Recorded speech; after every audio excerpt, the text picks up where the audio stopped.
Hi, everyone, and welcome to this episode of OneMicNite, the podcast that brings you stories of artists and people on their journey, helping to guide, answer questions, and motivate you in life and the business. You already know who I am. It's Marco Luis. I'm back at season 5, and I'm so excited. Thank you guys all for sticking with me for all these years. I say that all the time, but you have no idea what it means to share people's story and inspire you along the way. So today is no exception. My guest today is a motivational speaker. She is a sickle cell warrior. She is a co-author of a book, and she's also the CEO of Kids Dance Organization. I want to make sure I get that right. Please welcome. Please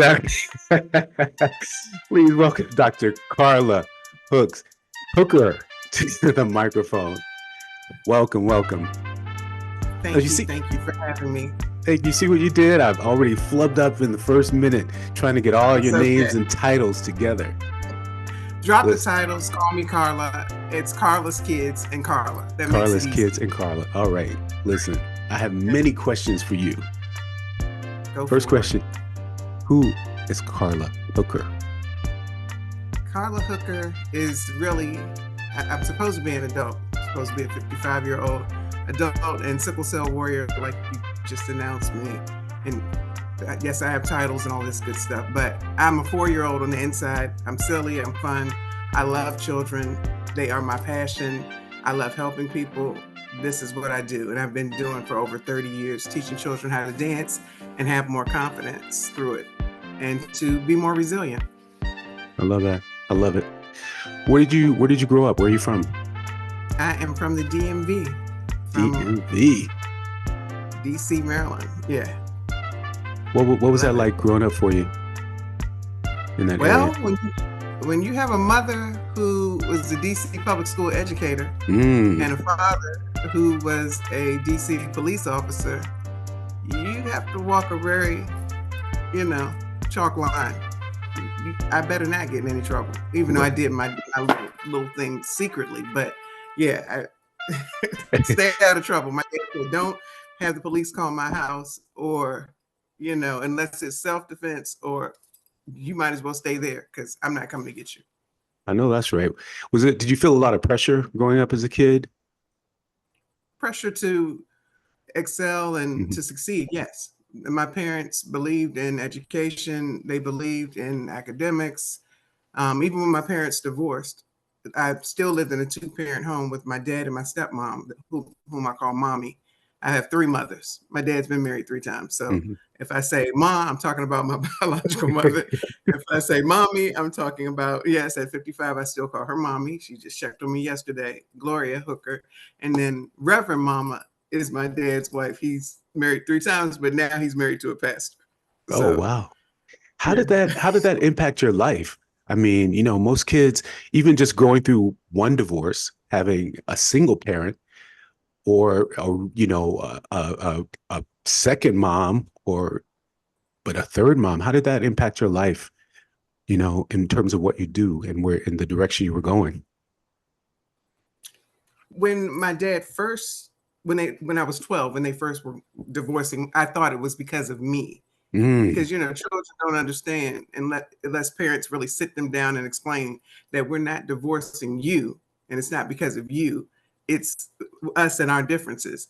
And once I finally got it in my late teens, maybe 19, early 20s, then everything was fine. My stepmother and I could not be closer. People think it's weird, but I'm actually more like her than my mother. I have a lot of her ways. And then with my dad's third wife, we just wanted him to be happy. When he came to us asking our permission to get married again, we thought he was joking. So we were laughing, and he was like, no, how would you feel if I marry the pastor? Pastor who? No pastor's going to marry you. And he said, the pastor of my church. I'm like, man, get out of here. But yeah, they got married. She said, God has a sense of humor. She said, he's also taught her patience. And it works. I'm blessed because I have more than one parent. That's how I feel. I look at it that way. I've got 4 parents plus bonus parents. I love that. And, you know, we don't have to be very, very close to our parents, our biological parents. Even, you know, with a second marriage, they can be your friends. They can be your guidance, but they're your friends. The closeness that you have with those people shapes your lives in many, many ways. You know, I'm, That's true. I, on the other hand, you know, my parents divorced when I was 5. Um, and I have a very close relationship with my mother. She's my best friend, you know, and the way she guided me through life, I can't even explain. But there were men in my life who I look to as mentors, you know, my friends. Right. So yeah, I love that. I love that. No, Well, my mother and I are very close. We're very close. You're very close. My mother is an elder. My dad's an elder. They both attend the same church. They've known, my whole story is a little weird. My parents have known each other since kindergarten, my biological parents. Oh, wow. So they still defend each other, even though they're divorced, because they're friends. That's a long time. My mom's 80, my dad's 81. That's a long time to be That friends. is a long time. That's a long time. Do you think did that affect the way you have relationships with people in general? Like seeing that from your own parents, the way they friendship? get along with Yeah. Yeah, definitely. I don't, Awesome. they're not really judgmental people. They either like you or they don't. There's usually no gray area in between. They like you. Either way, they will respect you, but they either like you or they don't. It's not like they're straddling the fence and pretending like they like you. If they like you, you know it. And if they don't, you're going to know it too. Okay. But they will respect you even if they don't, you know? So yeah, I'm pretty much the same way, but with me, I think I'm a little more understanding than they are. And I can get along with people with different backgrounds and who have different idiosyncrasies, just like I do, more than my parents do. They'll kind of dismiss somebody that's not, you know, of the norm. Of the norm, yeah. Yeah. Right. Whereas me, I embrace it because I want to learn more about them. But I've always been like that. Where did that curiosity come from, do you think? Yeah, I have been curious like that since I was little. I have my childhood memoir will be coming out sometime this year. I'm with another publishing house, and I submitted it definitely on faith. I got a call from one of the publishers, and she said, "We need you to go ahead and send it. We wish you were done." And I said, "Well, I am, but not quite." And she said, "What does that mean?" I said, "I finished writing it, but," she said, "But what?" I said, "I haven't proofed it and, you know, polished it up." She said, "Don't send it now. We want to review it."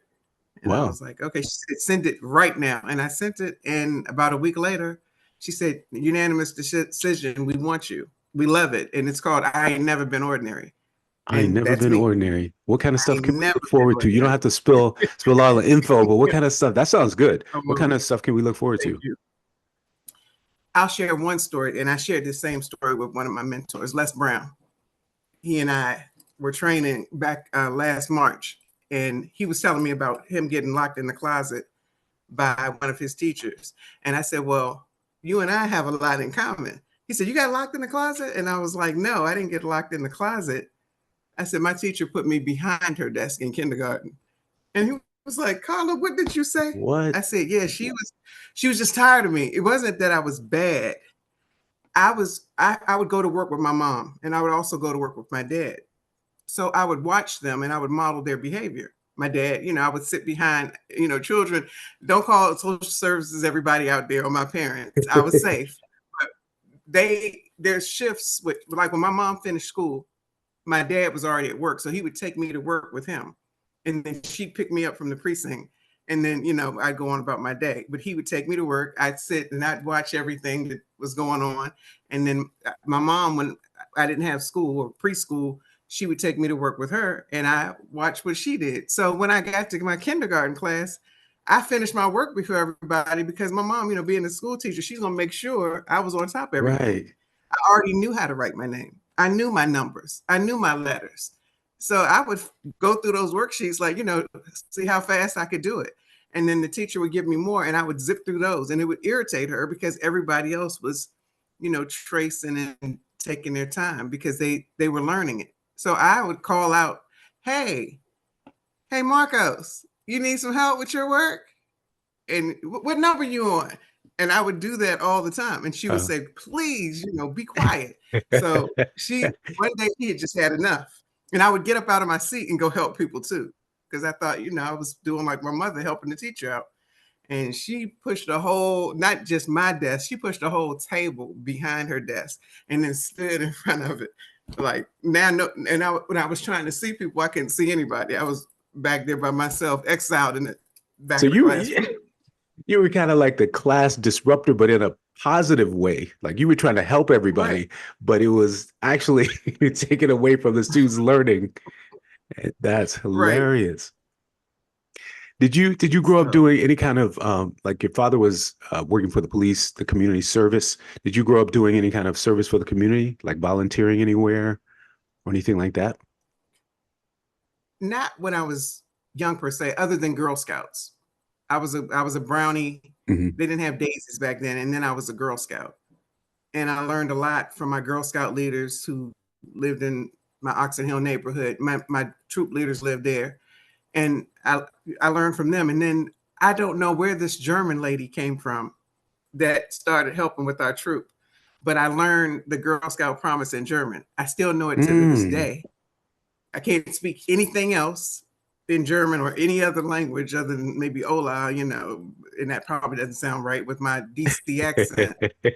But I still know the Girl Scout promise in German. So yeah, I'll say Girl Scouts. And then later I was a Girl Scout leader. I had 3 troops. That's okay. So that is service. Is that where, your love for kids came from there? Or what do you think the love for kids came from? I watched my parents. Again, it came from my parents. Mm-hmm. My mom was always bringing kids home with her. And I would kind of look at her like, why are they here in our house? Why is this kid? What are they doing in our living room? And she would be like, shut your mouth. Because my mother is an OG and she does not play. She was like, shut your mouth. They're coming to take a bath. Why are they taking a bath at our house? They don't have a bath at there. Close your mouth. Because I wanted to know. You wanted to know. She would bring kids home. If their water was off, she'd let them shower and bathe at our house. I would go with her and she would go buy them new clothes, socks, underwear, everything, and extra outfits. She'd bring their dirty clothes home and wash them. And I used to think, my teacher didn't do that. That's weird. But over the years, I learned why she was doing it. And she would take food to their homes, and the parents loved her. And then my dad did the same thing. He would bring them home for a little while. He was a cop, but that he also coached a little league softball team. Now that softball team was like the Bad News Bears times 10. I was just sitting there like, wow, they're fighting each other. And not the other team, but they were fighting each other. And my dad would have to run out there and he would be talking to them, but he would talk to them so calmly, and explain to them why we don't fight each other and how we're a team. So I learned a lot of this from watching my parents. I like that. How did the organization start for you, the Kids Dance? Carla'ss Kids started after I was bedridden for a year. Mm-hmm. I came home on spring break from East Carolina, summer break, because it was May of 1990. And I was working my summer job. And then I picked my brother up. He was working at my late brother, Wayne. He was working at the Museum of National History or something downtown. So I picked him up and then I'm like, I feel like I'm sitting on something. And he was like, yeah, your butt. Come on, crazy. I was like, no. I said, you ever felt like you're sitting on something, but you don't see it? And he was like, you're tripping. Long story short, by that evening, I couldn't sit down. And I was in this excruciating pain. I had what was called a pilonidal cyst. Mm-hmm. And that cyst was about the size of a grapefruit. Oh, wow. And on top of it was an abscess about the size of a huge navel orange. And It was pressing on my spine, and both of them were about to erupt and poison my whole system. So they couldn't just do surgery. They had to lance the abscess. And then I was bedridden for a year, literally going back and forth to the doctor every day so they could drain it and pack it. And it was awful. I wouldn't wish that on my worst enemy, but it's very rare. But I've never heard of that before.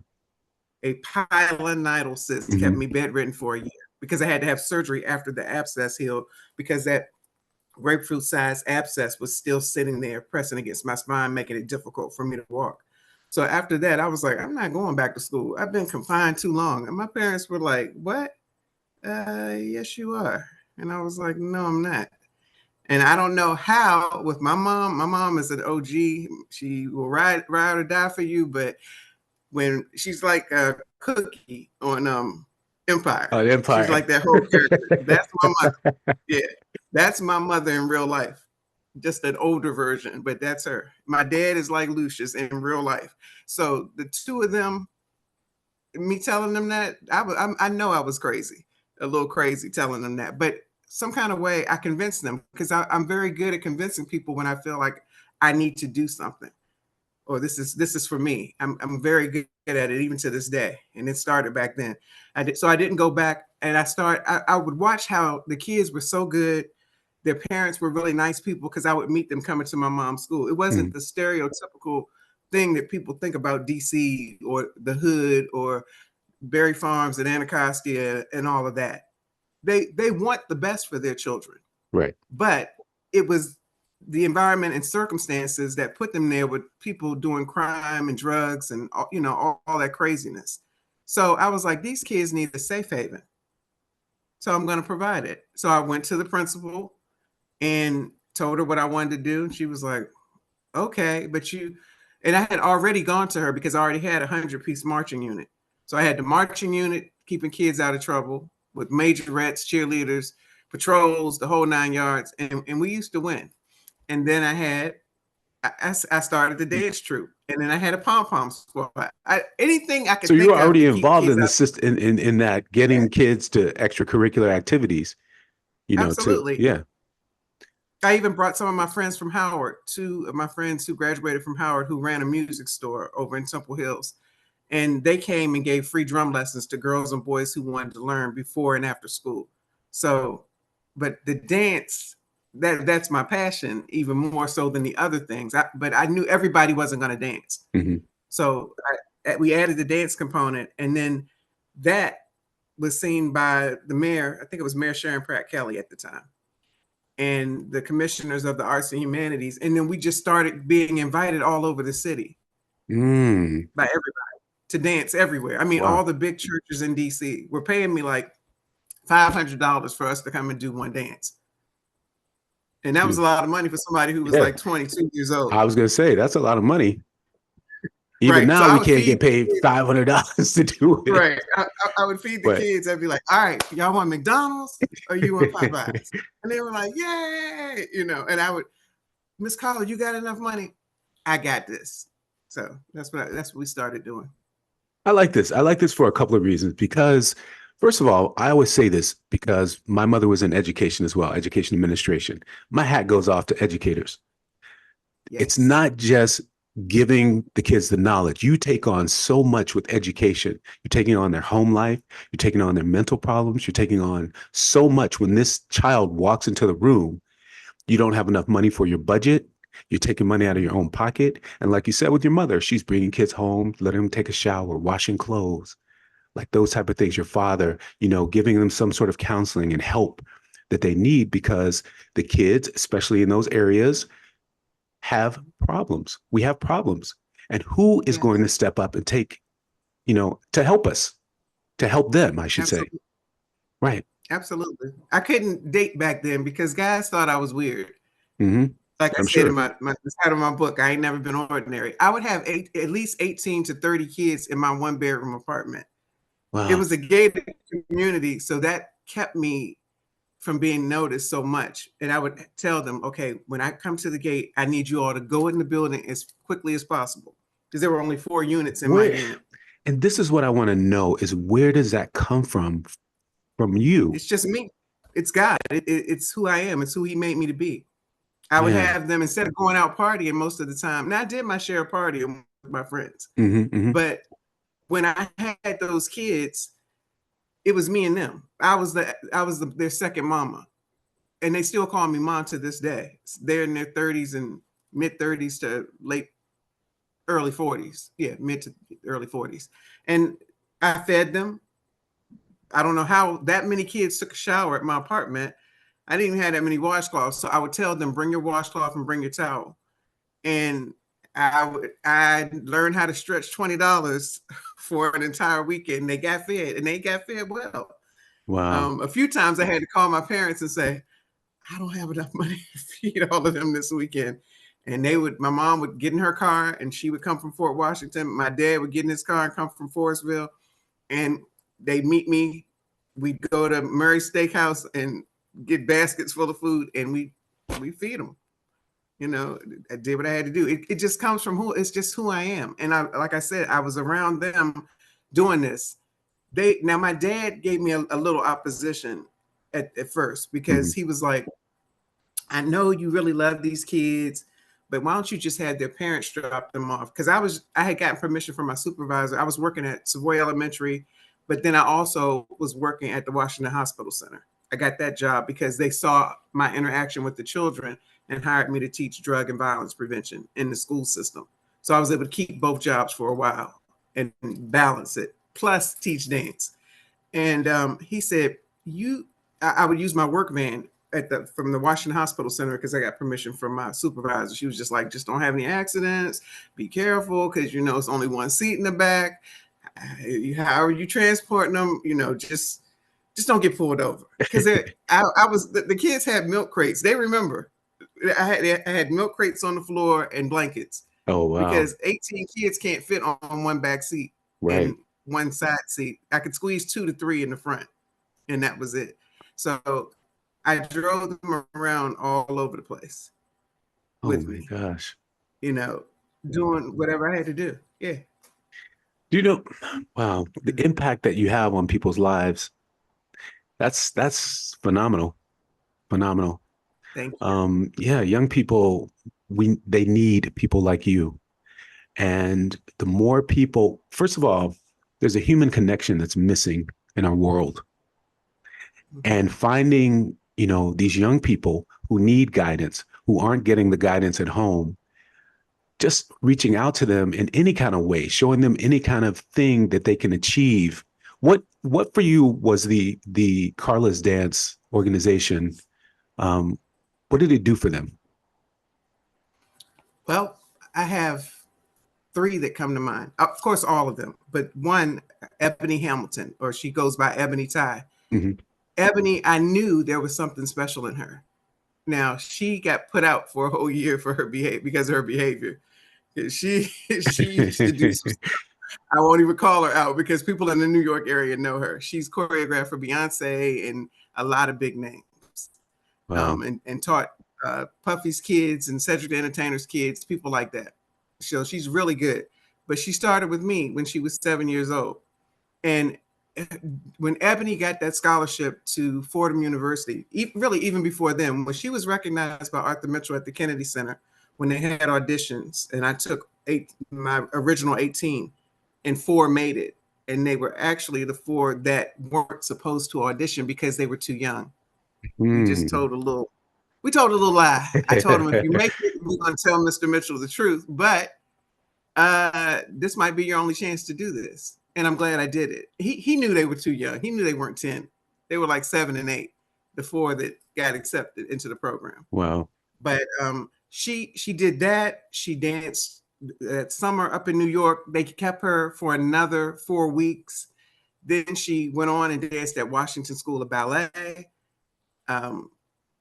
Fordham University, she had a full ride, and then all the things that she's doing now. You know, I'm very proud of her. She's even worked with the Little Mermaid and her sister. I can't think of their names right now. Hallie and Chloe.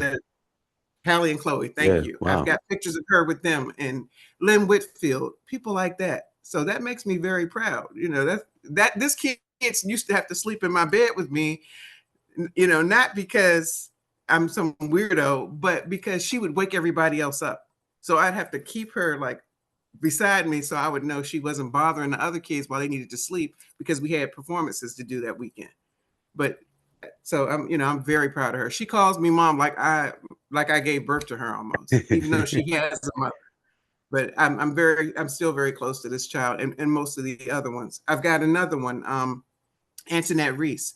She played in the WNBA. Now, she and I got into it when she was about 10 or 11 at a practice because she told me she wasn't going to do something. And I'm like, well, then bye, get out, go home. Do it. We either do it well or we don't do it at all.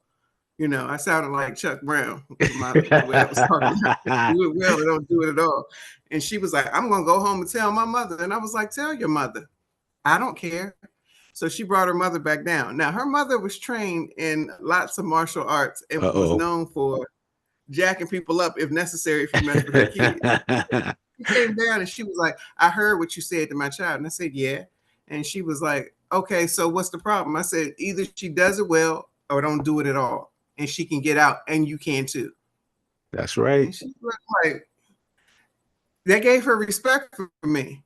Now, she probably could have beat me up. Right. And gave me a few karate chops, but she was just like, okay. She was like, Anna, I guess you better go on back there with Miss Carla because she crazy and you are too. And you know what? It was probably the first time she ever heard somebody say that to her. Right. You know? Because other people were afraid of her. Not my mother. My mother had all her kids, but other people were afraid of her. And I wasn't at the time. And thinking back, I'm like, I was tripping. You were tripping. But I'm glad I did.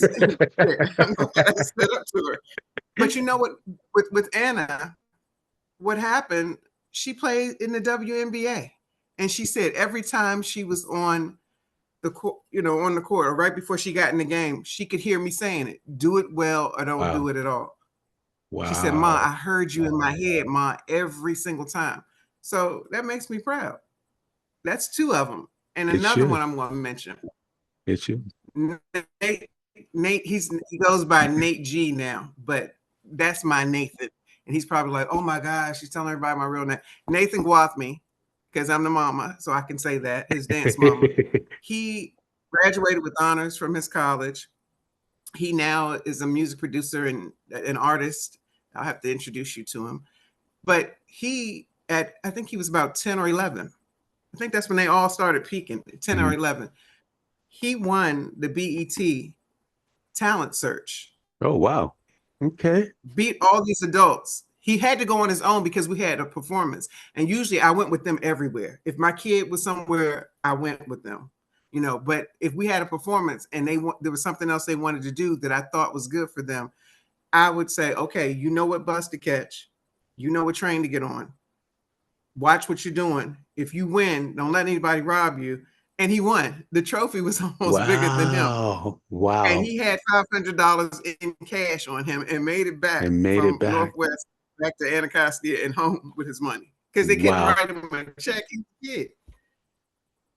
That's incredible. So things like that make me proud. And there's stories that go on and on, but those three are three of my favorite. Why do you do what you do?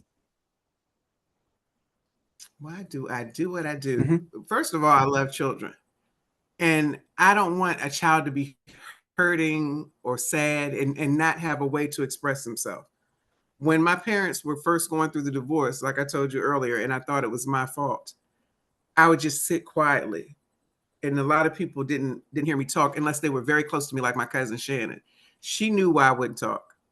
But I don't want another child to go through that, whether it's a divorce or whether it's something happening. Even with sickle cell, I lost my voice for a while in elementary school because people were like, why is she always going out of the room? Why is the nurse coming in here to get her? And said she didn't go drink her water because the nurse was very diligent. She made sure if I decided to look at the clock and go, I'm not going this hour, she would come and get me because they wanted to make sure I stayed hydrated. Mm-hmm. Then I couldn't do PE. Then they said I couldn't do this. I couldn't participate in field day. It was always couldn't. And I got tired of it. So being able to, even at 12, when I had to give up my dance career for a minute, because my legs would swell and the pain got so excruciating that three of my pediatricians and my hematologist team, my whole hematology team up at Children's Hospital said I didn't need to dance anymore. It was too much. Plus, I had sickle arthritis. Those were side effects from the sickle cell. And can you educate people, for those people who don't know exactly what it is? Can you tell them exactly what it is? Sure. I'm glad you asked. I like to use food because it makes it easier. Plus, I like to eat. Sickle cells are like donuts because everybody can imagine a donut. I mean, not sickle cells. Your normal blood cells are like donuts. My cells are like this pin on my jacket. I don't know if people can see it, but like a sickle or a banana. Okay. Or a Your crescent blood moon. cells flow through, right, like a crescent moon. Your blood cells flow freely through your veins and arteries and capillaries and all that good stuff with no problem, for the most part. Mine, because they're sickled and they lack oxygen, they get hard and sticky like gum or wood and syrup. And when they get in the veins and arteries and capillaries and all of anywhere where blood flows, they stick together and form clots. And the clots cause pain. It feels like, the best way I can describe it to anyone who doesn't understand sickle cell or doesn't have it is like shards of glass cutting you from the inside out. That's what it feels like. Okay. So dealing with this disease daily, because it is chronic, because it can be fatal, you're fighting for your life every day. I try my best to use my mind over matter because I don't like all the opioids that my doctors want me to take every single day. If I took my opioid schedule that I'm supposed to take, being here talking to you would not be happening. Right. Because I would not be able to concentrate or focus, or I'd be kind of woozy and out of it. So I use high frequency sounds. So I use because when I play the high frequency music, it gets into my subconscious and it relaxes me without me even really knowing it. I'm able to sleep like that without having to take so many pain medications. And I'm not saying that I don't take them. I don't want to discourage somebody who's listening, especially somebody who has sickle cell, just like I do, who's a warrior, because each one of our plights is different. We all have a different path, but we are under the same umbrella. They're all different forms and different genotypes of the disease. Right. So you have to do what works best for you. Absolutely. And no, I don't qualify for the 2 cures, which one is a bone marrow transplant, because I'm considered old as a sickle cell warrior. They didn't expect me to live this long. They used to tell me and my brother and several warriors my age that we probably wouldn't live to see 18. They would tell us that as children. I was just going to say, 15% of the children who are diagnosed die by 20 years old. That's one of the statistics that I read. And then if you make it to 21, they go, well, you probably won't see 30. And when we got in our 30s, we were like, we're not listening to you all anymore because we've been hearing this all our life. So I'm gonna live as long as I live. That's right. And just kept it moving. And that's what I try to, when kids who see me, or especially here, I met a young lady and she's cured now from sickle cell. I met her here in Sanford, North Carolina. She's done well and graduated from UNC with honors. When she saw me, she put her hands on my face and she jumped in my lap because she'd never seen anybody as old as me with the disease, because they always are telling you, you're probably not going to live that long. You're not going to live. Yeah. Yeah. Right. So when she saw me, her mother was like, oh, no, don't. And I said, no, let her, because I want her to see that she can live, and she, there's hope for her too. I know that's right. I let her play in my hair. I let her touch all over my face. Yeah. Hey, and now look at her. She's cured. So with every warrior that gets cured, I'm happy and I celebrate, even though that's not the path that I'm going to be able to take. It is what it is. And then with the new gene therapy treatment and cure, people are like, oh, everybody was ringing my phone off the hook. And I know it was out of love, but I don't qualify for that. And even if I did, like some warriors do, that is like $2 to $3 million to get that treatment done. Everybody's insurance is not paying for that. Right. And I don't know everybody, I don't know a whole bunch of people who have that just sitting around for a gene therapy cure, in the bank. So. Or anything for that matter, Right. So wow. That's what's going on with that. So you just live each day. You live each day. Live each day to the fullest. Right. In a mess. But how do you harness that in a way that you can, galvanize people in a motivational way? You explain what you've been through so people know that you're human too. And everybody, I don't care who you are, I don't care, even if you're born with a silver spoon in your mouth, you've been through something at some point in time in your life. But when you're sharing your stories, even I'm more conscious of this, even more so now, even sharing with friends or family or just somebody I might meet at McDonald's or the doctor's office, you don't leave people stuck in the mess part of your message. Yeah. You want to uplift them. Right. I think, a lot of times too, it's the connectivity of the humanity that we have. Like people want to, be able to find the story and it resonates with them in a way where, we see the struggle and then there's a finality to it, or there's some sort of success, or we get through that hardship. Right. Right. Is that what you mean? They need to see the light at the end of the tunnel. Right. And there's going to be other tunnels. They need to understand also. Don't let them think that it's this fairy tale after you get out of whatever tunnel or storm that you're in. Let them know that it's part of life. Right. The obstacles, the struggles, the things that come into our pathway, everything. The mountains, everything. It makes you into who you are for where you need to be in this journey. Absolutely. Well, I want to talk about your organization a little bit. And is there anybody that you'd like to give a shout out to? Because I know that one person can't do it alone. So there's some people that you work with, I'm sure that, you'd like to say something about. Absolutely. 2 are no longer here, but I know they're here with me in spirit at all times. And that is my mentor, Arthur Mitchell, the legendary dance icon, who believed in me when I didn't believe in myself. I kept saying I wanted to meet him, but when I met him and got the opportunity, I was overwhelmed. And I actually got there late to the symposium that he invited Overwhelmed? me to. How so? Yeah. How so? Yeah, because it was happening so fast. There was an article in the Washington Post. My mom said he was auditioning students. And I was like, I'm going to meet him. I'm going to meet him. I'm going to meet Arthur Mitchell. I kept telling the students that, and they kept saying it. So when we got the opportunity, we went to, I believe the auditions were at Duke Ellington, the first set of auditions that he had when the Kennedy Center Dance Theater of Harlem residency first started. And I took 18 kids up to the audition. They spent the night at my house the night before because I was not taking any chances. Everybody right here. Everybody right here. Everybody's getting their hair shampooed, pressing curl. My mom had that straightening comb out.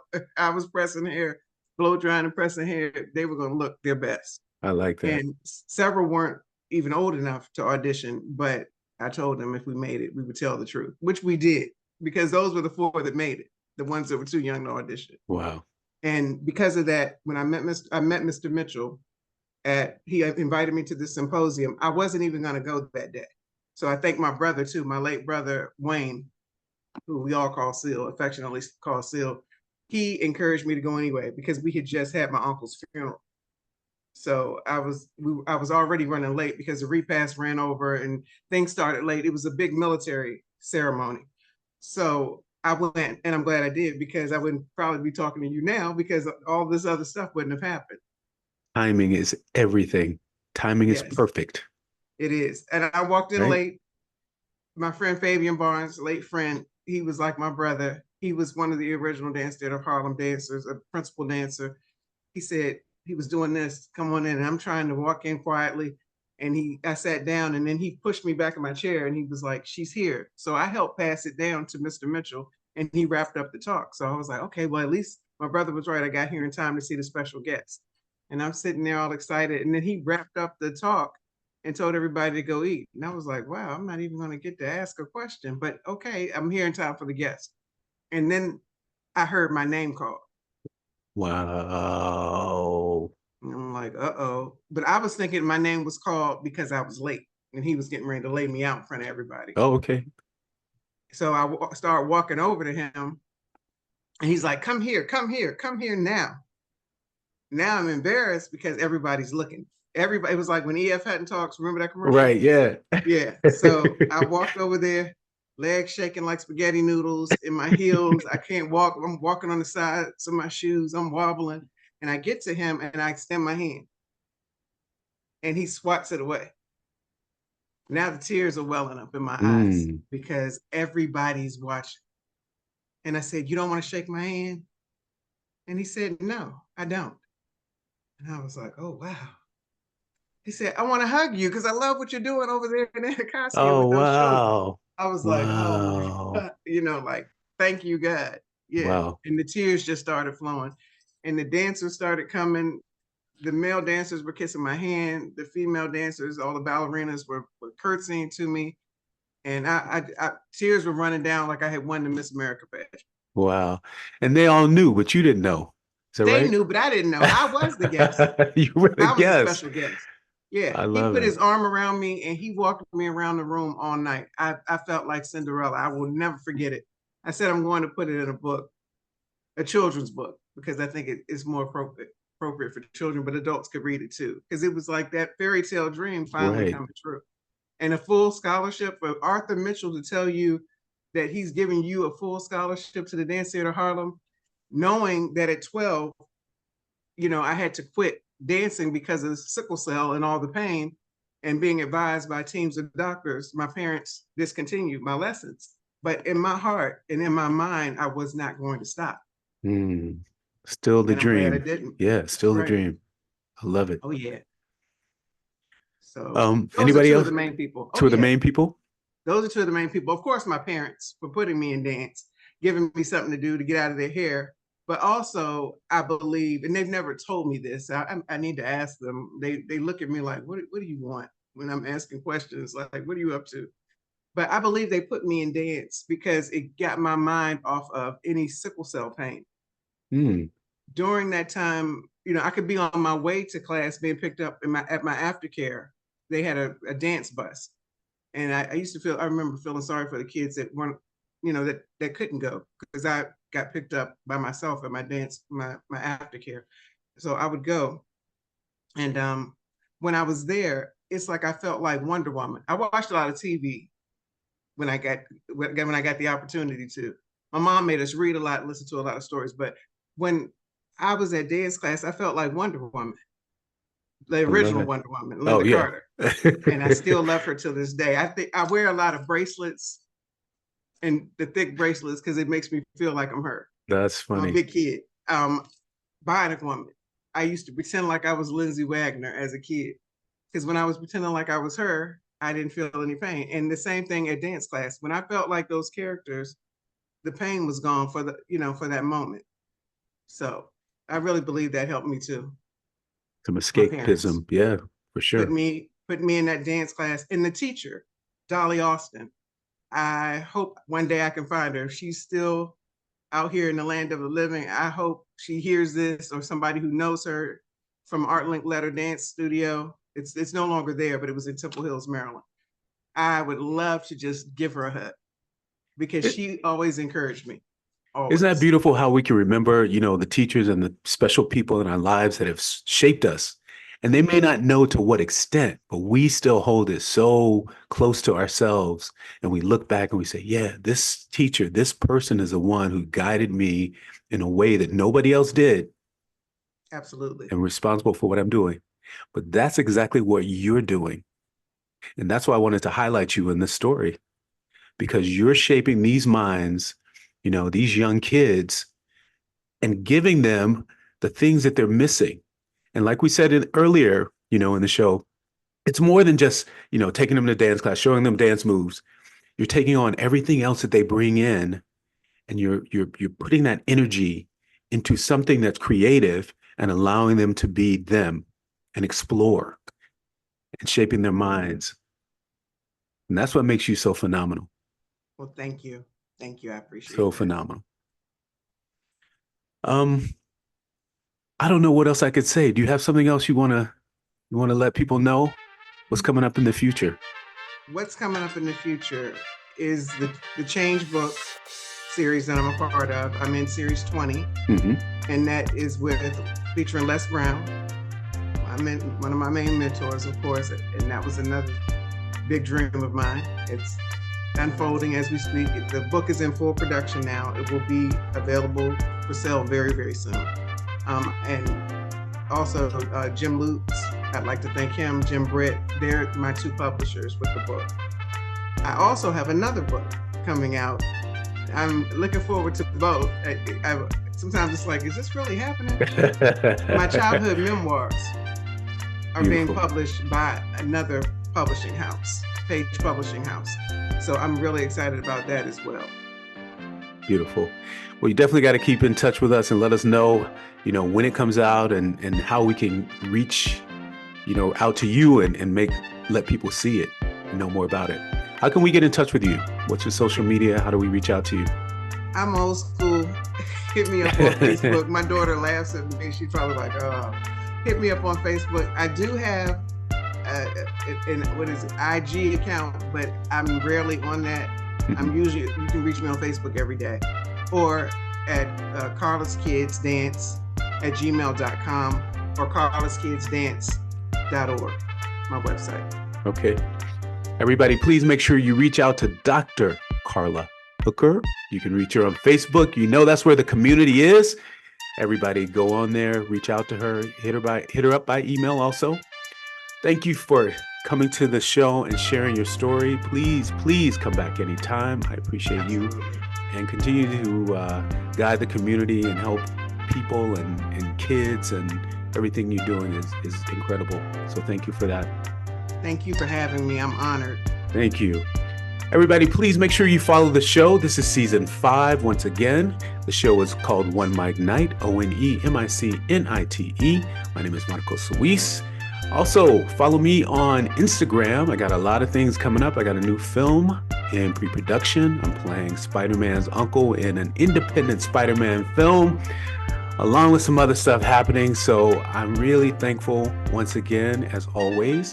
Thank you for watching the show. Please make sure you share, and also check out my store. Get yourself the mug. The t-shirts are available. This cup is the I Am Art series. You are art. We're all artists and we are creators. And also check out the I Am King hoodies. Yeah, I Am King. That's it. I'm Marco Suis. Thank you for joining me for OneMicNite. We'll see you next time. Bye.